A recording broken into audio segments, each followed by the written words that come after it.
Sejumlah pengunjung pusat perbelanjaan PSX Mall yang berada di Jalan Angkatan 45 Palembang mendadak berhamburan keluar akibat asap tebal dari ruangan genset yang berada di lantai 3 gedung.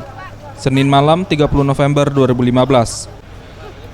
Menurut Edison, Kepala Penanggulangan Pemadam Kebakaran Kota Palembang mengatakan, diduga sumber api berasal dari konsleting listrik yang berada di lantai 3 mall. Bisa dijelaskan Pak, apa aja yang terbakar, jam berapa, dan ada korban nggak Pak? Nah, yang terbakar ini instalasi listriknya. Kelihatannya panel-panel daripada instalasi permat ini. Yang terbakar yang di lantai 3. Dan sekarang sudah bisa kita atasi. Alhamdulillah, dan korban tidak ada. Jam berapa Pak kejadian itu Pak? Kejadiannya lebih kurang jam 20.30. Ada korban juga Pak? Alhamdulillah tidak ada.